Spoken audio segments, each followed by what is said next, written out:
자, 이제 저희 세무에게 좀 가볼 건데, 자, 국기법부터 좀 가보면요. 국기법은 거의 답만 찍고 갈게요. 자, 일단은 41번은 답이 2번이에요.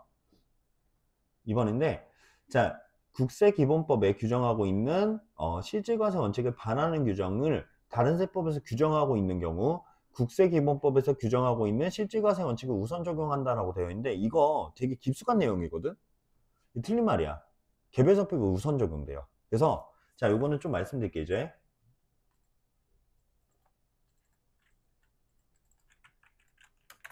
자, 동일한 규정은 국세기본법과 개별세법이요 충돌을 하고 있어요. 그러면 이때는 개별세법이 우선 적용돼. 얘가 더 세네란 말이야. 아시겠나요? 그래서 개별세법이고요. 그 다음에 하나만 더 말씀드릴게요. 국세기본법과 관세법이 충돌을 하고 있으면 이거는 둘 다 동일해요. 그래서 이거는 협의 상황으로 어느 쪽에 더 귀속이 되느냐에 따라서 결정이 나는 거다라는 거. 그래서 서로 반하는 규정이 있었을 때는, 서로 다른 얘기를 하고 있었을 때는 국세기본법이 아니라 개별세법이 우선 적용된다 라고 좀 보시면 되겠다. 아시겠죠? 자, 그 다음에 42번. 이것도 되게 깊숙한 문제야. 이거 약간 틀리라고 낸 문제거든요, 둘 다. 자, 42번 얘기해보면요, 세법상 특수관계인에 대한 설명은 옳지 않은 것인데요. 자, 요거 답은 3번이에요. 자, 본인이 민법에 따라 인지한 혼외 출생자의 생부와 생모는요, 생계를 함께해도 특수관계자에 해당하지 아니한다라고 되어 있는데, 이게 뭐야? 뭐야? 그러니까 내가 혼외 자식이 있는 거예요. 혼외 자식이 있는 거야. 자, 그랬을 때 그 혼외 자식을 내가 데리고 와서 키우고 있는 거야. 그럼 뭐야? 내 새끼지 뭐야? 맞죠? 그래서 특수관계인에 해당돼요. 이런 거에 가장 대표적인 게 뭐가 있어? 우리 집 고양이. 내가 안 낳거든? 근데 내가 키우고 있잖아. 그럼 나랑 특수관계자지 뭐야? 뭐 물론 세법에는 적용이 안 되지만 그렇게 생각하면 되게 쉬운 거 아니야. 무슨 말인지 아시겠죠? 자, 그래서 요거 이렇게 보시면 되고요. 자, 그 다음에 여러분들 43번 요 기사에서 우리가 핵심 키워드로 밑줄을 쳐야 되는 게 뭘까? 명의, 그 다음에 어디 갔어? 타인의 명의, 이거예요. 그러니까 명의하고 실질하고 다르다는 거야. 그러면 뭐에 맞춰서 과세해야 된다고? 실질과세 원칙을 적용해야 된다고요. 아시겠죠? 그래서 이거 실질과세 원칙이다. 이런 거 진짜 기사 이런 거 인용하는 거 진짜 많이 나와요. 자, 그 다음에 44번이요. 자, 요 44번은요. 옳지 않은 거 고르는 문제인데요. 답은 4번이야. 나머지는 좀 읽어보시면 될 것 같은데 4번에서 어디가 틀렸는지 좀 보면요. 자, 수정신고를 법정신고기한 경과 후 2년 이내에 한 자에 대해서는 기간 경과 정도에 따라서 과소신고, 초과환급신고의 가산세 요거는 감면되는 게 맞아. 신고 관련 가산세는 감면이 돼요. 근데 납부지연 가산세는 감면 안 돼. 아시겠죠? 그래서 일정비를 감면한다. 이렇게 보셔도 되고요. 그 다음에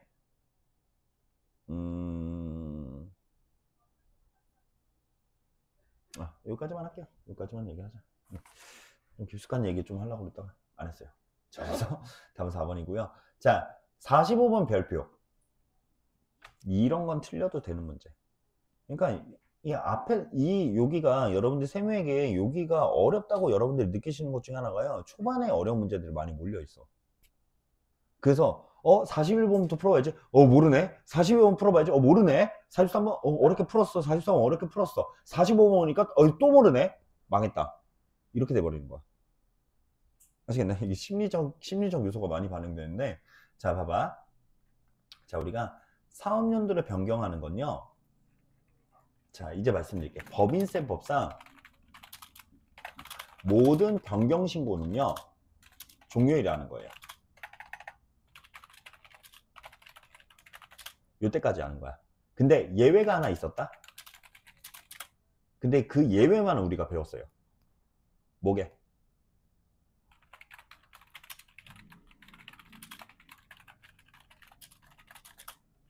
요거는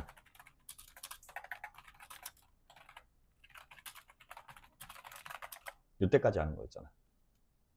맞죠? 그래서 모든 변경 신고는 종료일까지 하는 거예요. 되셨나요? 자, 그러면 봐봐. 우리가 이렇게 가볼게. 2022년이 이렇게 있었어요.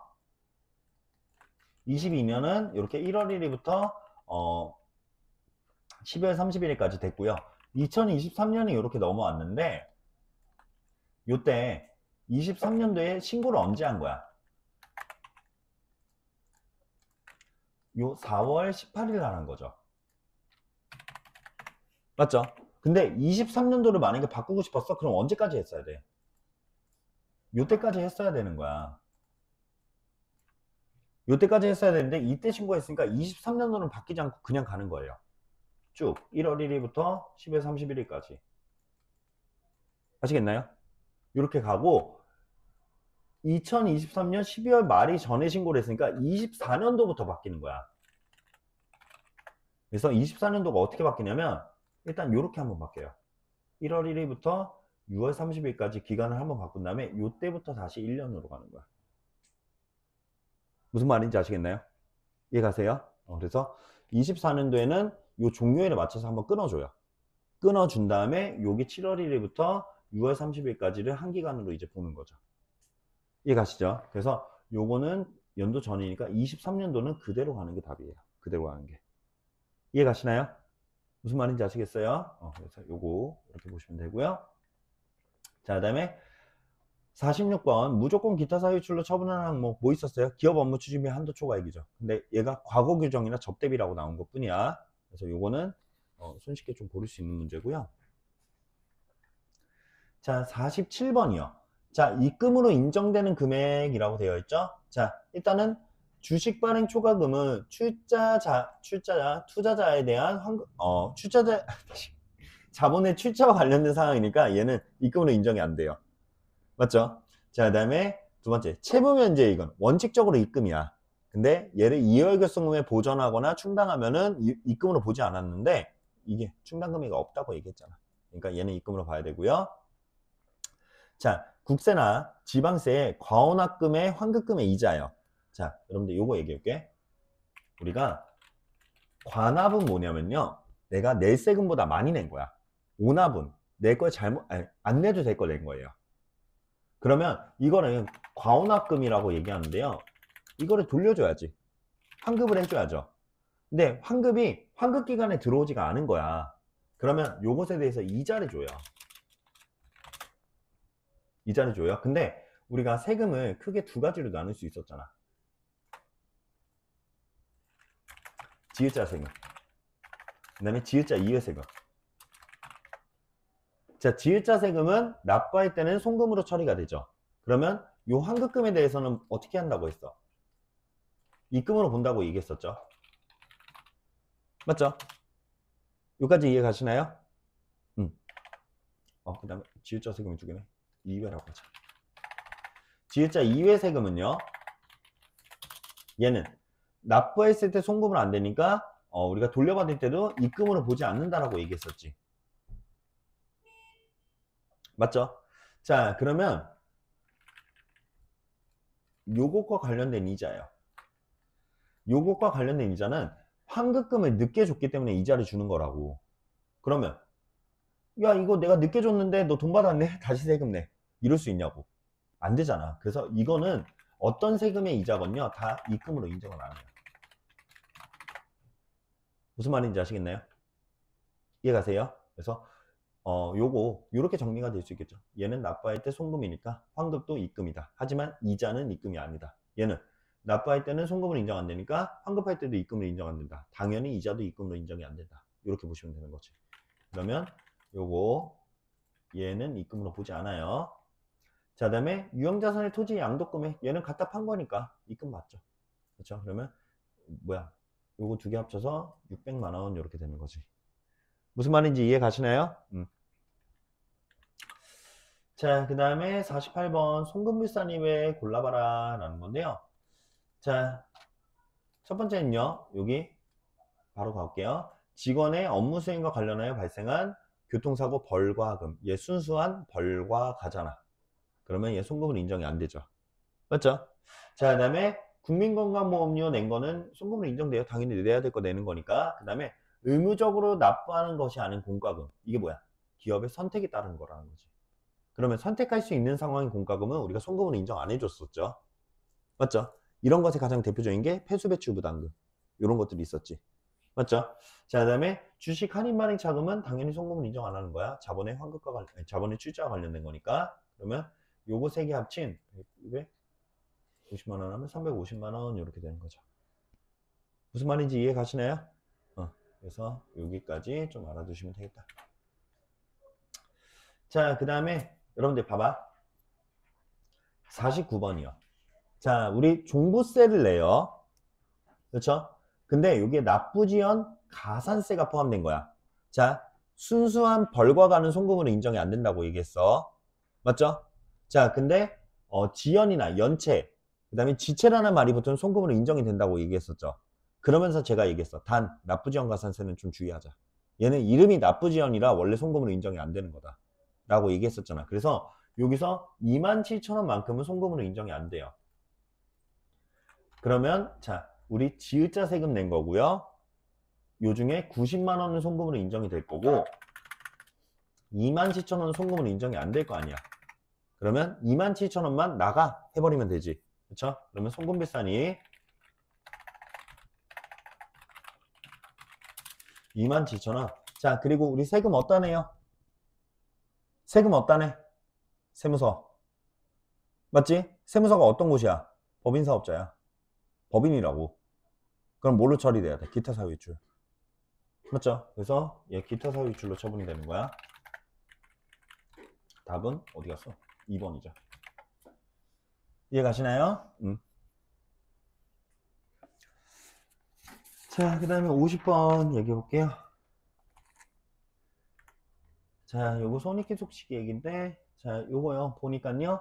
23년도 1월 1일부터 24년 12월 31일까지 영업을 하는 3일이요. 기계를 팔고요. 인도를 다음과 같이 했대요. 자, 조건이 여기 네모 박스에 나와 있어요. 자, 그러면 계약일은 23년 2월 25일이야. 그래서 판매금은 5천만 원이에요. 그렇죠? 자, 그 다음에 대금 결제 조건은요. 이렇게 계약금 뭐 이렇게 하기로 했대. 그렇죠? 자, 그러면서 회사의 회계 처리는 지금 5천만 원으로 매출로 인식했다는 거야. 자, 우리 자산 팔았어요. 기계장치라는. 그쵸? 자산을 팔고요. 할부 계약을 했는데, 자, 여기서 제가 어떻게 풀라고 했어? 첫 번째, 회사의 회계 처리 찾으라고 얘기했죠. 5천 잡았다고. 이게 뭐야? 인도일에 계약서상 써져 있는 명목가액을 기준으로 한 거죠. 맞죠? 5천만 원짜리 5천만 원 다 받았다고 매출로 잡은 거 아니야. 그렇죠? 그럼 인도의 명목가액 기준으로 한 거야. 자, 그러면 두 번째.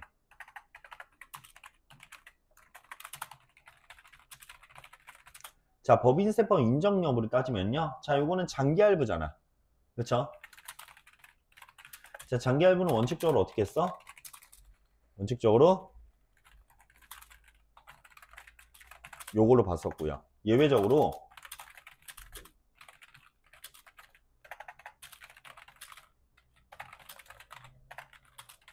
인정해 주는 게 있었죠. 그 두 가지가 뭐였어? 인도일 현재가치 기준이요. 그 다음에 두 번째가 회수기일 도래 기준이 있었죠.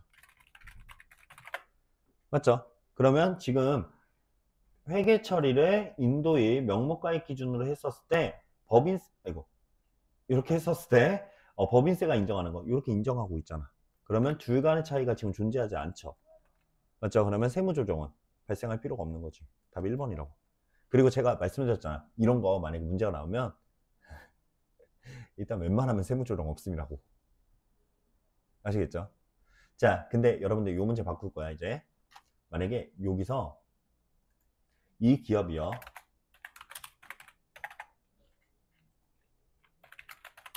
중소기업이에요. 그리고 세부담 최소화를 가정한대. 그러면 이때는 어떻게 될까?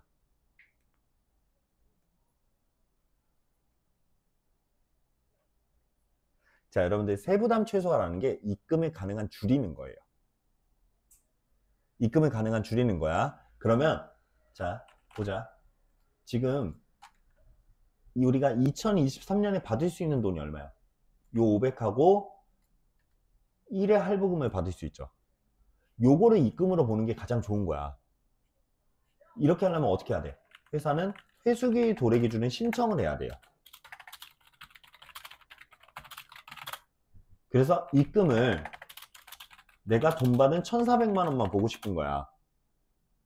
그래서 이렇게 신청을 해. 그러면 내가 잡았던 회계 처리는 5천만 원. 근데 얘를 1,400만 원을 만들어줘야 되니까 어떻게 하면 돼? 입금불산이 요런 세무 조정을 해주면 되는 거죠. 아시겠죠? 세부담 최소화라는 건 입금을 가능한 줄이고 싶은 거예요. 그러면 가장 크게 줄일 수 있는 건 회수기 도래 기준 쓰는 거라고. 아시겠죠? 그러니까 여러분들은 세부담 최소화가 나오면 늘 회수기 도래 기준 한번 검토를 하셔야 돼요. 아시겠죠? 그럼 회수기 도래 기준 올해 받는 돈이니까 1,400만 원이잖아. 근데 지금 회사가 5천만 원 적었으니까 얘를 얘로 만들어주는 요 세무 조정이 나오면 되는 거지. 무슨 말인지 아시겠나요? 여기 가시죠. 그래서 요거까지 좀 알아두시면 되겠다. 자, 그 다음에 51번 가볼게요. 자본적 지출 항목으로 옳지 않은 것은 인데요. 이게 뭐야? 답은 3번이죠. 매장을 복구하는 거는 아무 의미가 없는 거지. 그렇죠? 자, 그 다음에 52번.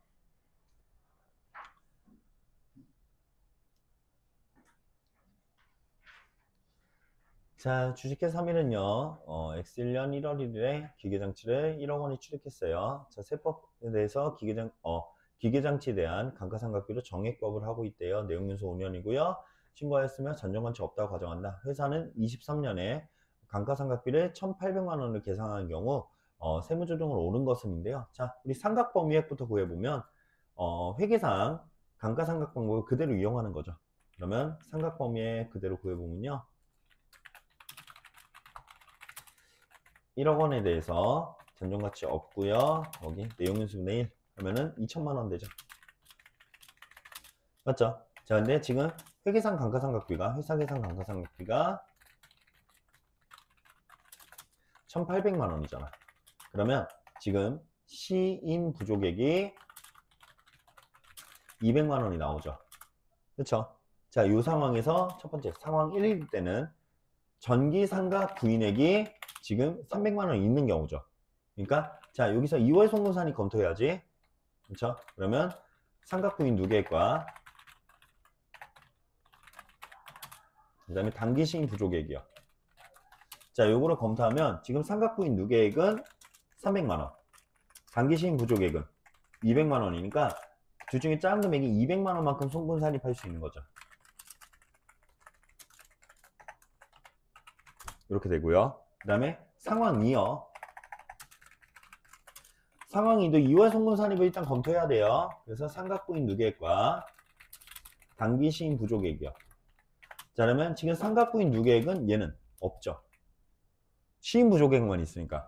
그 다음에 단기 시인 부족액은 200만 원이니까 둘 중에 작은 금액이니까 없는 금액이 되는 거지. 그래서 이때는 세무조정이 나오지가 않는 거죠. 이해가시나요? 그래서 답은 어디 있어? 4번 이렇게 되는 거지. 무슨 말인지 이해 가시죠? 자, 그 다음에 4번이, 아니, 54번이요. 53번이요. 자, 요거 답은 4번이에요. 제가, 일반 기부금이나 특례 기부금은 10년간 2월 송금 산입이 가능하다고 얘기했었잖아. 그거 얘기하는 거야. 그러면 앞에가 이제 1, 2, 3번이 어디가 틀렸는지가 사실 더 중요해요. 자, 일단은 1번. 현물이 기부할 때는 특수관계인에게 기부한 일반 기부금은 얼마로 평가한다고 얘기했어? 얘 기업 업무 추진비하고 똑같으니까 시가와 장부가 중에 큰 금액으로 평가한다고 그랬지. 시가로만 평가하는 게 아니야. 무슨 말인지 아시겠죠? 자, 그 다음에 2번. 특수관계가 없는 자에게 정당한 사유 없이 자산의 정상가액보다 낮은 가액으로 양도함으로써 실질적으로 중요한 것으로 인정되는 금액은 기부금으로 본다라고 하는데 맞아요. 맞는데 이 문구 자체 맞아. 근데 어디가 틀렸어? 정상가액의 범위가 틀렸어. 시가의 몇 퍼센트까지야? 30%까지만 되잖아. 50%가 아니야. 무슨 말인지 아시겠죠? 되게 치사한 문제예요. 그 다음에 3번. 기부금은 특수관계가 없는 자에게 사업과 관련하여, 자, 여기서 틀렸죠? 자, 제가 말씀드렸잖아. 기부금은 업무와 무관한 지출이라고. 근데 취지가 좋으니까 한도 내의 금액까지만 송금으로 인정을 해주는 거라고. 사업과 관련 있는 금액이 아니에요. 아시겠나요? 그래서 여기가 틀렸다 라는 거 넣어주시면 되겠다.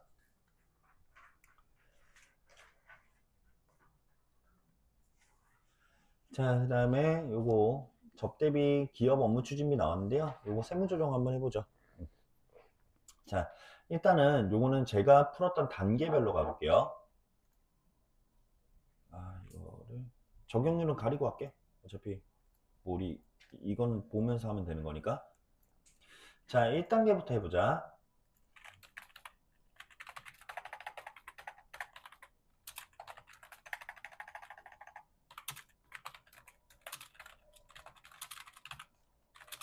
요거 하는 거죠. 그렇죠? 업무 추진비. 자, 그러면 지금 첫 번째로 손익계산서상 업무 추진비를 갖고 와야지. 그렇죠? 그 금액이 7,500이라고 했잖아. 맞죠? 여기 나와 있잖아. 비용으로 처리한 금액은 다음과 같다. 자, 그래서 여기서 조정할 거 조정해보자. 자, 증빙 없이 지출한 거요. 나와 있는 거 없어요. 맞죠? 자, 그 다음에 두 번째 3만원 초과분. 3만원 초과 영수증 수취분이요. 자, 요거 보니까 지금 3만원 초과 영수증 수취분이 여기 있네. 맞죠? 자, 그러면 요 150만원을 빼줘야지. 그쵸? 자, 그 다음에 뭐 현물 기업 업무 추진비 없고요. 자, 그 다음에 타계정 계상분 없고요. 맞죠? 그러면 세법상 기업 업무 추진비는 지금 7,350만원 이렇게 되죠? 맞잖아. 나 있는 거 그대로 처리한 거야. 맞죠? 자, 그 다음에 두 번째 2단계에서 우리가 수익 금액을 산출해야 되는데, 자, 얘는 매출액에서 우리가 부산물 매각대금, 작업 해물 매각대금 더하는 거죠. 그렇죠? 자, 그랬을 때, 자, 지금 매출액을 보니까 요거 150억. 그 다음에 부산물 매각대금 없고요. 그 다음에 작업 해물 매각대금 없고요. 그러면 수익 금액은 150억. 자, 그러면 3단계 우리 한도 계산해야죠. 한도는 A 플러스 B 플러스 C 플러스 D. 그렇죠? 자, 첫 번째 A는요, 기업 규모 기준이죠. 그렇죠? 자, 그러면 기업 규모가 얘는 중소기업이 아니라고 했잖아. 그러니까 1200만원. 그리고 사업연도를 보니까 12개월이니까 12분의 12 이렇게 되죠. 자, 그 다음에 두 번째 수익금액 기준이요. 자, 수익금액은 지금 150억이 있는데요. 이 중에 100억 이하는 1000분의 3, 100억 초과분은 1000분의 2라는 거죠. 그렇죠? 그러면 100억까지는 1000분의 3 플러스 그 다음에 50억 1000분의 2 이렇게 되죠. 그렇죠? 그러면 요거 이렇게 되고요. 그 다음에 세 번째가 문화접대비, 문화기업 업무 추진비 없고요. 그 다음에 전통시장 없죠. 맞죠? 그러면 자, 요 한도 계산액은요, 요거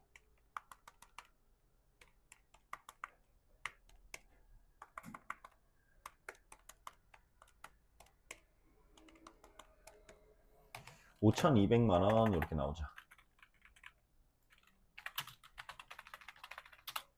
그렇죠? 자, 그러면 한도 초과에 우리 세무조정 해줘야죠. 자, 한도 초과액은요, 송금 불산이 그리고 2,050만원. 요거 기타 사유출 이렇게 처분하면 끝이지. 그래서 2,050만원 맞나? 2,150만원?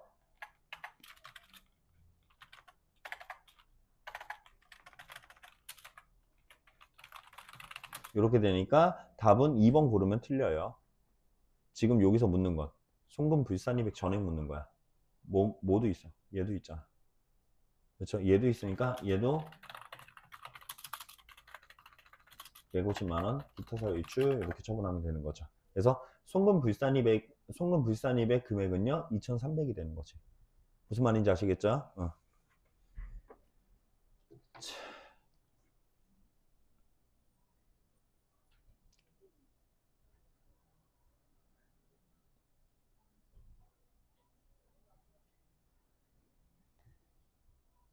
되셨나요?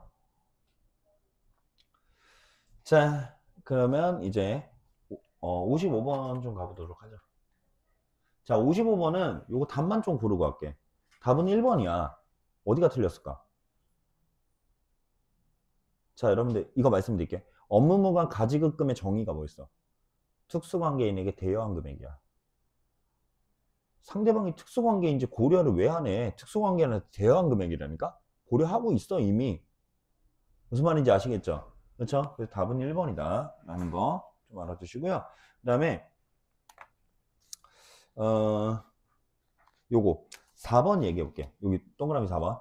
자, 지급이자는요 타인에게서 자금을 차용하는 데 대응하여 지급하는 금융비용으로서, 즉 이자비용으로서 요 미지급이자는 포함하되 미경과이자, 선수이자는 제외한다는 거죠. 그렇죠? 선수이자는 이자를 준 게 아니야. 계약금 준 거지. 쉽게 얘기하면. 무슨 말인지 아시겠나요? 그래서 요거 이렇게 선수이자가 성급이자 얘는 제외된다 라는 거 좀 보시면 되겠다. 아시겠죠? 지급이자잖아. 지급이자. 자, 그 다음에 56번 가볼게요. 별표.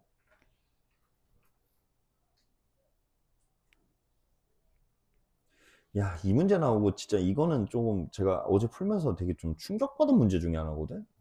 있다고까지 낸다고? 약간 요런 느낌이었거든요. 자, 요거는 분명히 여러분들이 푸실 때 좀 어려우셨을 거야. 그래서 좀 차분히 한번 풀어볼 건데요. 자, 지금 결산서상 대손충당금 내역이 이렇게 나와 있어요. 그러면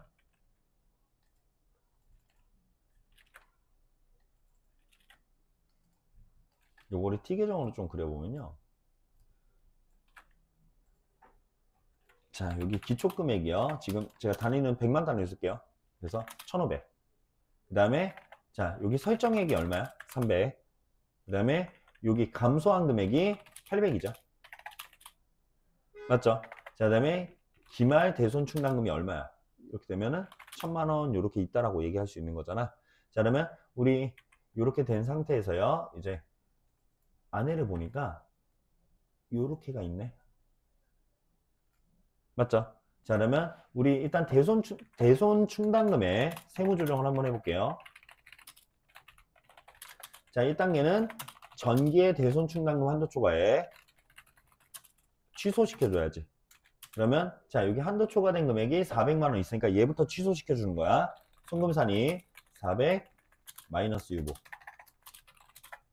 이렇게 되죠.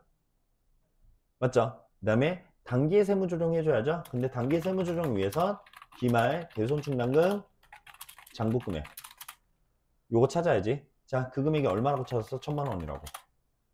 그 다음에 3단계에서 한도 계산해줘야죠. 자, 한도는 이렇게 계산했죠. 세무상 기말 채권등 금액 제가 그거 뺀 거야. 대손 충당금 설정 대상 채권이라는 말을 뺀 거예요. 그냥 이렇게만 쓸게. 여기에 맥시멈 1%와 그 다음에 대손 실적률 맞죠? 이렇게 구해야 되는데 여기서 그 어디서도 대손 실적률이 나온 게 없어. 이거 우리가 구해야 된다고. 제가 말했잖아. 그래서 대손 실적률은 제가 어떻게 구하라고 얘기했었지?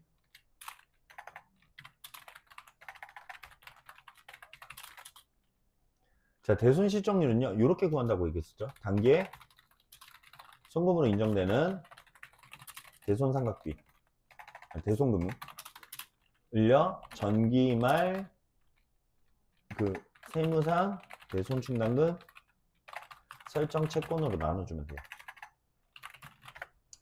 자, 그러면 봐봐. 여기서 요 감소가 됐다는 게 뭐야? 얘가 대손 처리됐다는 거죠. 맞죠?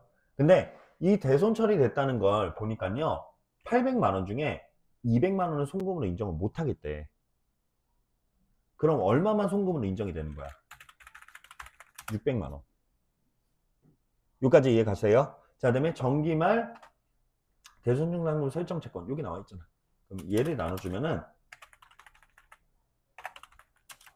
이 몇 퍼센트지? 하면 5% 와, 많이 나온다. 5% 나와요. 아시겠죠? 자, 그러면 이 5%니까 이렇게 계산해 볼게요. 자, 세무상 기말채권 금액은요 1억 원. 그다음에 곱하기 맥시멈 1%와 대손실정액 5% 중에 큰 금액 5%겠죠? 그러면 얘 500만 원 이렇게 나오죠. 맞죠? 500만 원 이렇게 나오고요. 그럼 한도가 이만큼이니까 이제 세무조정해 보면요.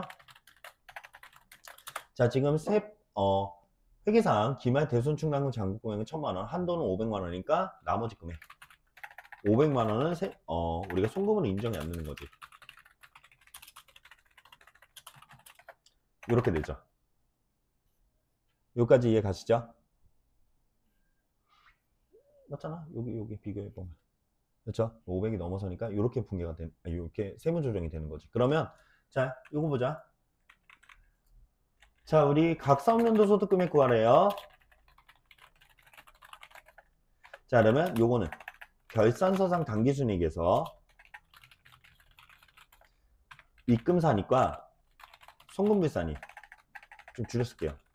입금산익과 송금불산익, 그 다음에 송금산익과 입금불산익 얘를 빼는 거죠. 그리고 나오는 게 자, 기부금이 없다고 가정하면은 여기가 각 사업연도 소득 금액 아니야. 맞죠? 자, 그러면 지금 결산서상 당기순이익이 5천만 원. 그 다음에 입금사니까 송금불산익 지금 처리된 게 500만 원이죠. 맞죠? 500. 그 다음에 송금산입 된 게 400이 있잖아. 맞지? 그러면 요거 계산하면 5,100만 원. 이렇게 해서 2번 고르시면 틀려요. 여기까지만 해도 진짜 잘했어. 진짜 잘했는데 뭐가 숨어져 있어? 이거. 얘도 올해 송금불산이 됐을 거 아니야. 그래서 얘도 포함시켜줘야 돼요. 요렇게. 아시겠나요? 그래서 요거까지 알아두시면 얘가 2가 더해져서 5,300만 원 이렇게 되는 거야. 아시겠죠? 사실 여기서 단서만 하나만 바꾸면 이제 세무사 1차 문제 되거든. 진짜야. 단서 하나만 바꾸면 돼. 뭐냐면 이게 장부상 금액이라고 하면 그때부터는 어려워져요. 근데 다행히도 아직 거기까지는 안 나왔어. 거기까지는 안 나왔는데 이것도 이미 저는 개인적으로는 충분히 어렵다고 생각해요. 아시겠죠? 요거 잘 파악해봐. 아시겠죠? 자, 그 다음에 57번 가볼게요. 자, 57번 요거 법인세법상 준비금, 송금으로 인정된 준비금으로 옳지 않은 것은 인데요. 답은 2번이죠. 그죠? 자, 법인세법상 준비금은 4가지밖에 없었어. 첫 번째가 비영리법인의 고유목적 사업준비금, 그 다음에 두 번째가 보험업법인에서 쓰는 책임준비금, 비상위험준비금, 해약준비금 이런 것들이 있었죠. 그렇죠? 넘어가시면 될 것 같고요. 58번 문제 58번 그지 같은 문제. 이딴 문제 왜 내 이거?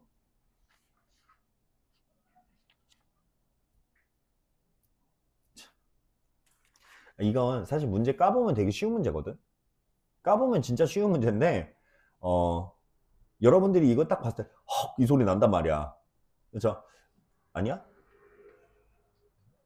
자, 그래서 입금으로 산입한 금액 옳은 것은 이라고 되어 있는데, 자, 요거 얘기해 볼게요. 자, 지금 요거 가지급금 인정이자 구하라는 거 아니야? 맞죠? 그럼 우리 가지급금 인정이자 어떻게 구했었지? 얘는요, 첫 번째 우리가 받아야 할 이자를 구했었죠. 얘는 업무무관 가지급금의 적수를 365분의 1로 나눈 다음에 여기 적정 이자를 곱했었죠. 맞죠? 그리고 여기서 두 번째에서 얘를 빼줬었어. 그러면 이 결과치로 얘가 나온 거지. 맞죠? 자, 그랬을 때 봅시다. 지금 여기 가지급금 내역이 이렇게 나와 있어요. 그렇죠? 갑씨한테 빌려준 거하고 의씨한테 빌려준 거. 맞죠? 자, 그러면 갑씨와 의씨를 모두 파악해야 되는 거야. 두 번을 구해야 돼. 아시겠죠? 그 다음에 자, 지금 3일은요 이자 내역이 이렇게 있대요. 그러면 요 자료를 준 건요 이 적정 이자율을 구하라는 거야. 왜냐면 이 적정 이자율이라고 하는 건요 원칙적으로는 가중평균 차입 이자율이거든. 자, 봐봐. 차입한 이자율에 대해서 네가 한번 구해봐라 해요. 아시겠나요? 자, 근데 예외적으로 우리가 당좌대출 이자를 쓸 수도 있죠. 언제? 가중평균 차입 이자를 못 쓰거나 아니면 우리가 이거 선택했을 때 는 당좌대출 이자를 쓸 수 있잖아. 그렇죠? 자, 그리고 3번 가볼게. 지금 당좌대출 이자율은 4.6%고요. 이거야. 당좌대출 이자율로 내가 신고했어요. 나 이거 선택했다고. 그러니까 이 자료가 필요가 없어지는 거야. 무슨 말인지 아시겠나요? 그래서 이거를 모르셔도 사실 문제는 풀 수 있어요. 이식만 알면. 근데 일부러 헷갈리라고 이거 내버린 거야. 악랄한 사람이야. 무서운 사람이라고. 아시겠죠? 자, 그래서 얘는 이제 필요 없는 자료가 됐고요. 요거를 통해서 우리가 이제 당좌대출 이자를 구하면 아니 그 가지급금 인정이자를 구하면 되는 거예요. 그럼 값이부터 한번 해볼게. 자, 갑한테는요 받아야 할 이자는요 3천만 원. 그 다음에 진짜 열이 받는 게 5월 1일이죠. 그쵸? 그래서 열심히 구해봐. 근데 알고 보니까 22년도야. 우리 23년도 고고하는 거거든. 그래서 그냥 365일 하면 돼요. 그렇죠? 진짜 문제 헷갈릴 만한 요소들 다 넣어놨어. 그 다음에 거기에 365분의 1 거기에 적정 이자율이니까 이건 안 곱할게. 그렇죠? 자, 그리고 당좌대출 이자는 4.6%. 자, 이렇게 하면 받아야 할 이자는요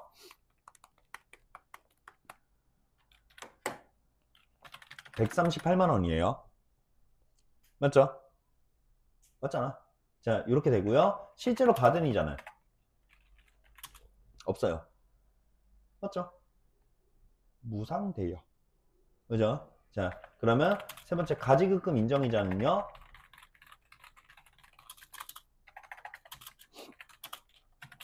138만 원 이렇게 되는 거죠. 맞죠? 자, 그 다음에 의시도 해야 돼. 자, 을은요 지금 4천만 원이 되어 있어요. 그 다음에 4.6%. 원래 365분의 1 곱해야 되는데 적수한 다음에 365분의 1 해야 되는데 어차피 365일이니까. 그죠? 그럼 이렇게 하면은 이 금액이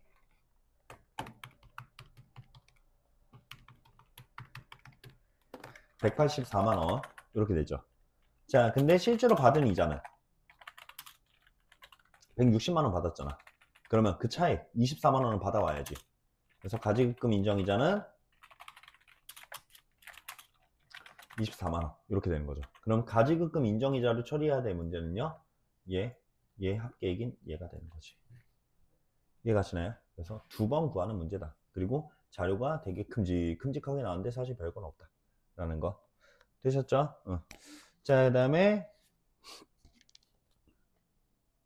59번이요. 자, 59번은 답은 1번이죠. 어디가 틀렸어요? 각 사업연도 소득에선 이비소 순서대로 빼야 되는 거지. 맞죠?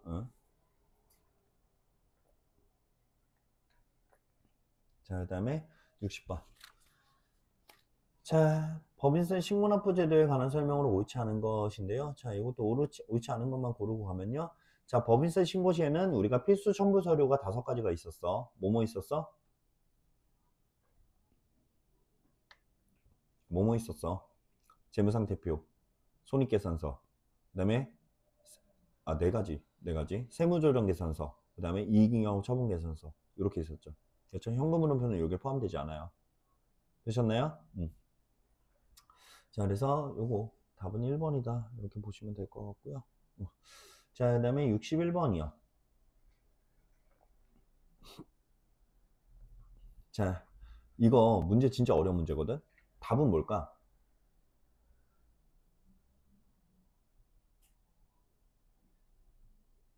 답은 3번이죠. 왜 3번이야? 왜가 중요하겠지. 왜?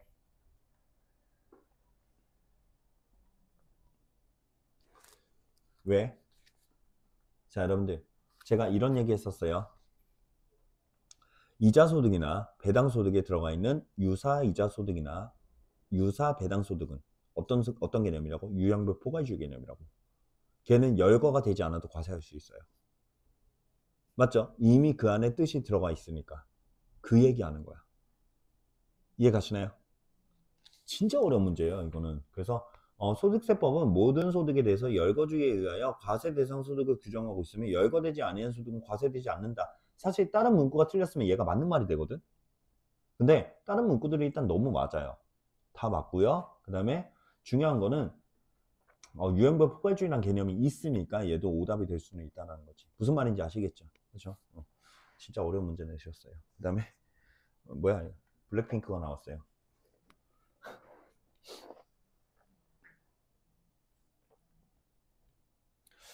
제 친구 중에 제니를 진짜 좋아하는 친구가 있거든요. 이상형이 제니예요. 이상형이 제니인데, 잠깐만, 이거는 녹화하면 안 될 것 같아. 제니는 되게 예쁘죠? 그렇죠? 예뻐요. 녹화 중이거든요. 그래서 자, 요거 종합과세 적용되는 거 얘기해보라고 했잖아요. 그렇죠? 자, 우리가 종합과세 적용되는 거 금융소득에 종합과세가 적용이 되려면 일단 기본적으로 2천만 원이 넘어야죠. 그렇죠? B 플러스 C 금액이 2천만 원이 넘어야 되는데, 자, 일단은 첫 번째 지수요. 비실명 이자소득은 얘는 분리과세 항목이죠. 그렇죠? 그 다음에 단기 저축성 보험 차익이요. 단기 저축성 보험 차익. 자, 요거요. 요거는 과세 돼야지. 그렇죠? 2천만 원까지. 근데 2천만 원 이하니까 분리과세로 되겠지. 맞죠? 2천만 원 이하까지잖아. 2천만 원도 포함이 되는 거야. 자, 그 다음에 리사요. 국내 비상장 법인에서 받은 현금 배당금이요. 요것도 2천만 원 이하니까 얘도 분리과세로 빠지는 거죠. 맞죠? 자, 근데 요거요. 국외 배당을 받았다는 거야. 그렇죠? 자, 국외 배당은 우리가 B 항목이었잖아. 얘는 무조건 종합과세 항목이라고. 무조건 신고해야 되는 거라고. 얘가 100만 원 있어도 신고를 해야 돼요. 아시겠죠? 그래서 얘는 종합과세 항목이다. 그래서 요제가 답이 되겠죠. 자, 그래서 답은 3번이고요. 자, 63번이요. 자, 소득세법상 사업소득에 관한 설명으로 옳지 않은 것은 인데요. 자, 답은요. 이것도 조금 어려운 문제인데, 자, 답은 1번이야.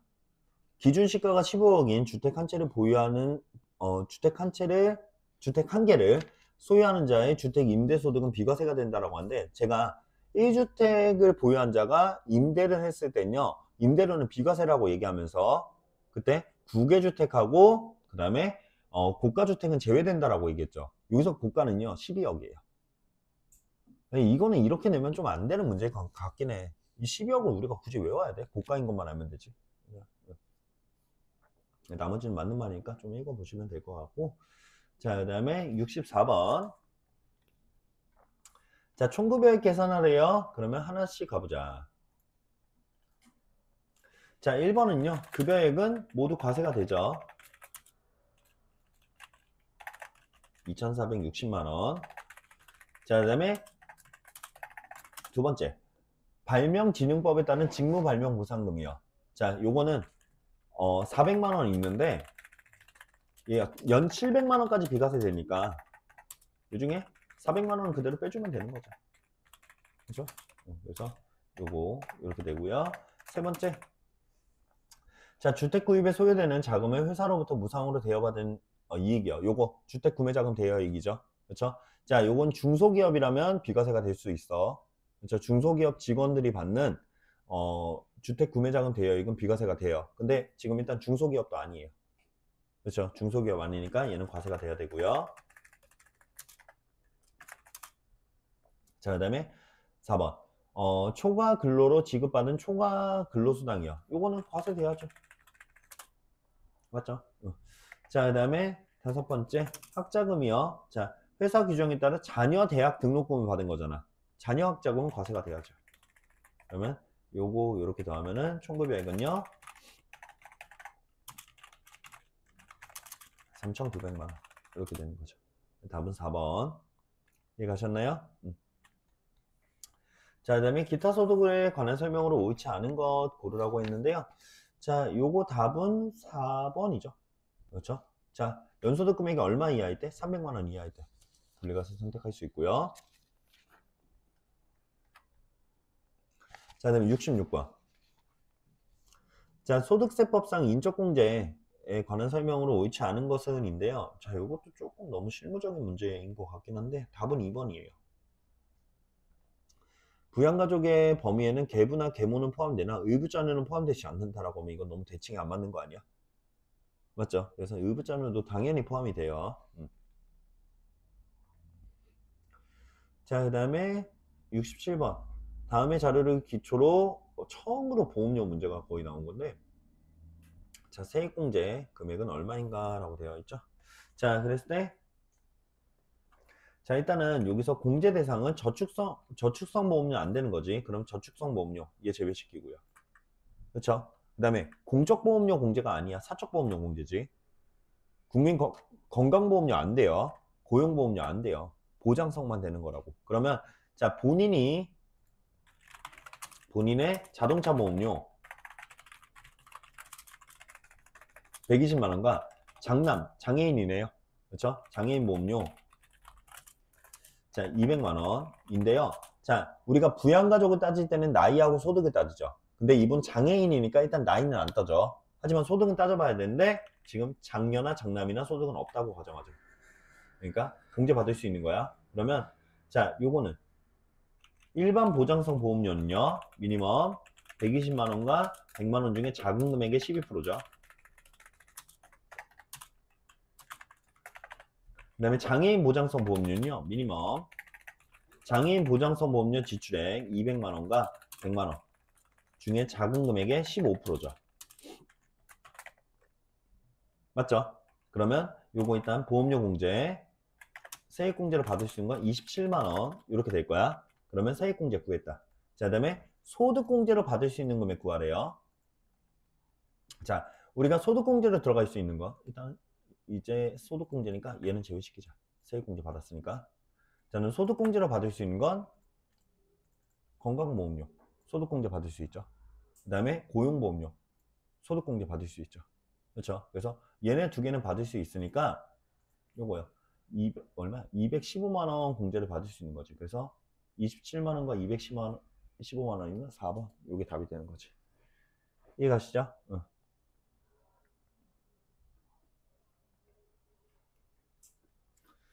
자, 그 다음에 68번이요. 자, 배당소득, 답 말해버렸다. 답은요. 3번인데요. 배당소득의 원천징수세율은 14%죠. 근데 출자공동 사업자 배당만 25%인 거지. 맞죠? 이렇게 답만 찍고 갈게요. 시간이 많이 없어요.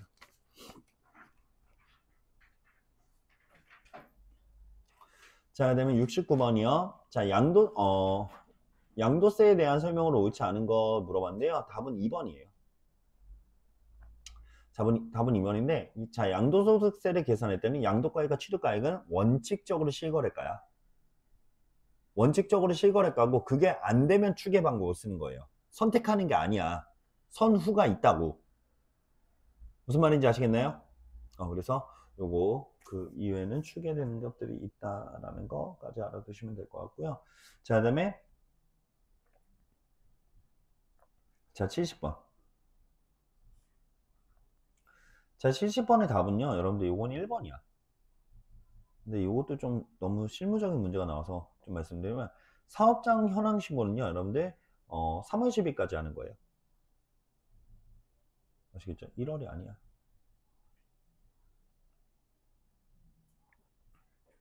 그래서 이 정도만 추가적으로 알고 계시면 되겠다. 자, 그 다음에 72번. 요거, 옳은 주장을 하는 거는 2번이죠. 그렇죠? 그래서 72번에 대해서 2번, 이렇게 얘기할 수 있고요. 자, 나머지가 뭐가 틀렸는지를 좀 얘기해 보면, 1번. 부가가치, 김철수 씨가요. 부가가치세가 과세되는 재화란 재산적 가치가 있는 유채물을 말한다. 아니야, 무채물도 포함이 되잖아. 그렇죠? 그래서 무채물은 과세 대상이 아니다라는 말이 틀렸고요. 그 다음에 3번 영수, 화재의 영수. 나는 솔로 보시면 아실 거예요. 자, 그래서 뭔가 힘들어요. 이렇게 보고 있으면. 자, 그래서 재화의 수입은 수입자가 사업자인 경우에만 부가가치세가 과세된다? 아니야. 재화를 수입하는 자는 사업자 여부를 불문한다고 얘기했잖아요. 맞죠? 자, 그 다음에 4번 간접세에 대한 국제적 중복과세 문제를 해결하기 위해 수출국에서만 간접세를 과세할 수 있는 생산지국 과세 원칙을 채택하고 있다? 아니죠. 우리 소비지국 과세 원칙 채택하고 있는 거지. 자, 그 다음에 72번 틀리면 때린다. 다 4번이에요. 면세사업자는 부가가치세 납세 의무 없어요. 아시겠죠? 자, 그 다음에 73번 부가가치세 과세기간에 대한 설명으로 옳은 것은인데요. 자, 부가가치세 과세기간은 여러분들 2기간이다. 답 2번이야. 아시겠죠? 두 과세기간으로 나누고 제가 얘기했잖아. 그래서 6개월 단위라고. 그 다음에 예정신고기간이 있는 것 뿐이에요. 3개월마다. 내 과세기간으로 보면 안 돼. 4번 다 확정신고하는 게 아니야. 예정확정 2번 돌아가는 거지. 이해가시죠? 자, 그 다음에 자, 사업장 연결한 거 옳지 않은 거 74번인데요. 자, 요거는 답이 4번이죠. 제조업은 뭐야? 최종 제품을 완성하는 장소였지. 그렇죠? 그래서 부가세는 진짜 쉽게 나왔어요.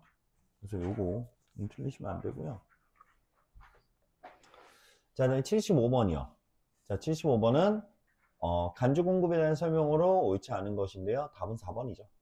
그렇죠? 자, 주사업장 총괄납부 사업자가 판매 목적 타사업장 반출 시 세금계산서를 발급하고 부가가치세 신고 규정에 따라 신고하여야 한다. 아니야. 아니라고. 원래는 세금계산 발급 안 하고 신고도 안 해도 돼요. 근데 얘가 바보같이 세금계산서를 끊었다면 허위 발급으로 가산세가 부과되니까 간주공급으로 봐주겠다고 얘기한 거지 반드시 끊어야 된다는 게 아니야. 무슨 말인지 아시겠죠? 그렇죠? 자, 그 다음에 76번이요. 자, 요거는 답은 4번이죠. 그렇죠? 자, 무인 판매기에 의한 판매는요, 재화가 인도되는 때가 아니라 현금을 인치하는 때죠. 맞죠? 자, 그 다음에 77번. 자, 여기서 부가가치세 합계 금액을 계산하면 얼마인가 라고 되어 있죠. 자, 부가가치세에 우리가 일단은 돼지고기는요 면세야. 그렇죠? 부가가치세에 여기 포함된 거 없어요. 그 다음에 수도료는요 면세예요. 수돗물 면세잖아. 그래서 여기 부가가치세 포함된 거 없어. 근데 KTX는 과세란 말이야. 그러면 여기서 110분의 10만큼은 부가세겠죠. 그래서 답은 3,000원 이렇게 되는 거지. 이해가시죠? 자, 그 다음에 이거 얘기해보자. 자, 간주 공급에 대한 얘기인데요. 자, 지금은 폐업을 했죠. 그러면 폐업 시 잔존재화에 대해서 과세표준을 구하라 라고 되어 있잖아. 그렇죠? 자, 그러면 상품은요. 얘는 시가대로 가야죠. 비상각 자산이니까 시가.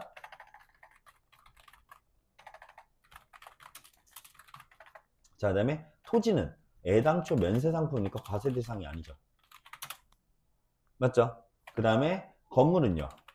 건물은 우리가 간주시가라는 거 쓰죠. 감가상각 자산이기 때문에 간주시가를 쓰는 거지. 자, 그럼 간주시가 적용해보자. 자, 취득원가는요 1억 원. 그래서 자, 얘 건물이니까 1 감가상각률이 5%죠. 그 다음에 과세기간 경과수세 해야 돼요. 자, 얘 언제 샀어요? 22년 2기에. 그러면 21년 2기 포함, 23년 1기 포함, 그 다음에 23년 2기에 사업이 폐지됐으니까 사유 발생 기간이잖아. 얘는 포함 안 되는 거죠. 그래서 2기간 지났다고 봐야 되는 거지. 맞죠? 그러면 9천만 원. 이렇게 되니까 과세표준은요. 여기 2,500만 원에 얘 9천만 원 더해서 1억 5,500 이렇게 되는 거죠. 얘가 제 1억 1,500 이렇게 되는 거죠. 자, 그 다음에 우리 매입세액 공제로 옳은 것은 인데요. 자, 매입세액 공제 한번 구해보자. 자, 일단 원재료 구입한 거는 세금 계산서까지 받았으니까 요거 공제가 될 거예요. 맞죠? 자, 근데 접대용 물품 구입은 안 되죠. 업무 무관해서 산 것도 안 되죠. 아무리 세금 계산서 받았어도 공제 안 되는 거 아니야. 맞지? 사업과 무관한 지출 안 되잖아. 자, 그다음에 세금 계산서를, 아니, 신용카드 매출전표를 이렇게 받았어요. 자, 그러면 요게 매출전표를 받았어도 우리가 공제 대상이랑 공제해주죠. 자, 그랬을 때 작업복을 구입한 거야. 이건 당연히 공제해줘야지. 그래서 요것만큼 공제가 되겠죠. 그렇죠? 그래서 합친 1200만 원 이렇게 된다는 거까지 얘기하시면 될 것 같고요. 자, 80번은 그냥 말씀드리고 갈게. 답은 1번이에요.